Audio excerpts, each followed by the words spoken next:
And then if we kind of come back to the, the insulin being sort of parasympathetic, things like that. If you are trying to optimize sleep along with kind of using these carbohydrates for timing, like on one hand, you have some people that say, oh, you have carbohydrates, you get this, hypoglycemic dip later on, and then it can actually improve sleep onset. And then there's literature that shows it improves onset, but it actually messes you up later on. Mm-hmm. Is there an optimal time to time carbohydrates for sleep? I popped a link down below for Creatine gummies, 50% off of them. So after today's video, check them out. 50% off allulose sweetened gummies. These have 1.5 grams of creatine per gummy. So it makes it so you can low dose your creatine. When you're talking about getting in shape for summer, it might make some sense. Helps preserve a little muscle mass by keeping your strength high, even if you're in a caloric deficit. There's countless bodies of research when it comes down to creatine. So I'm not blowing any smoke. The stuff is legit, but the little gummies make it easy to sort of microdose creatine throughout the day. So I find I don't get the water retention that I would get if I were to just drink like a 5 or 10 gram bolus of it at one sitting. Not to mention 50% off is pretty darn awesome. So that link is in the top line of the description underneath this video. Their new sour apple flavor, holy smokes, especially with no added sugar in it, off the charts.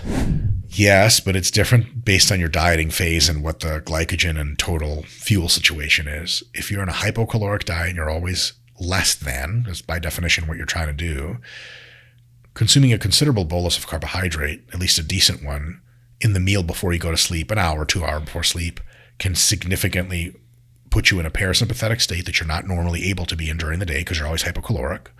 Being hypocaloric is the opposite of parasympathetic because your body's like, how am I supposed to recover? There's not enough food around. Yeah. What the hell? And so a last meal of the day being higher in carbs in that context for many people, probably most, would work as a net enhancer of sleep ability. It puts you to sleep and then you don't have trouble staying in sleep. If you're eating a normal diet where you're not trying to lose weight, even trying to gain weight, carbohydrates before sleep can just give you too much energy and give you the carb sweats, and then you wake up soaking your sheets. Heart rate. What am I doing? Yeah. Well, you're digesting food. You ate a lot of food. Yeah. So there you want to keep the food volume low altogether.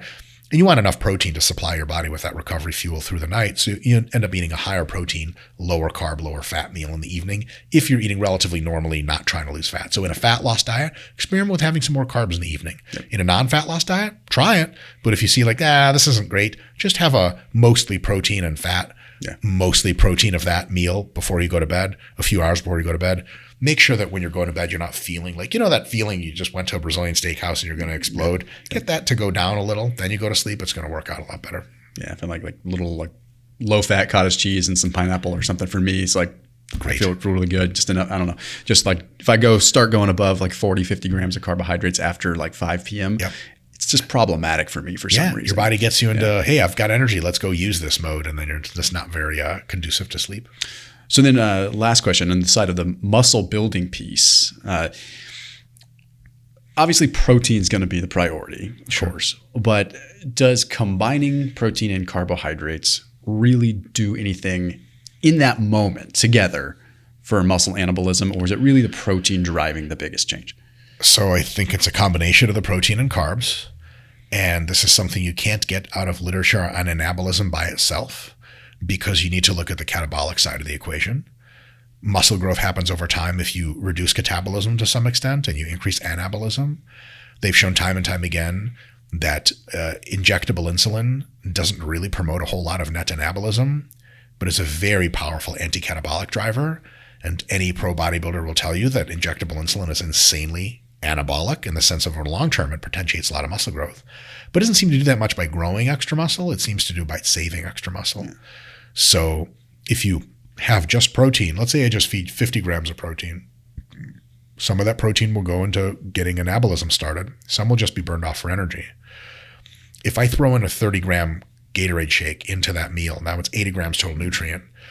The carbohydrates are so anti-catabolic, so parasympathetic, they shuttle all that in, and you have the remaining all of that 50 grams of protein to go into the muscle machinery. So if you compare them the right way, carbs can be a huge will take care of this part thing for you so that all the protein you're eating go to the right spot.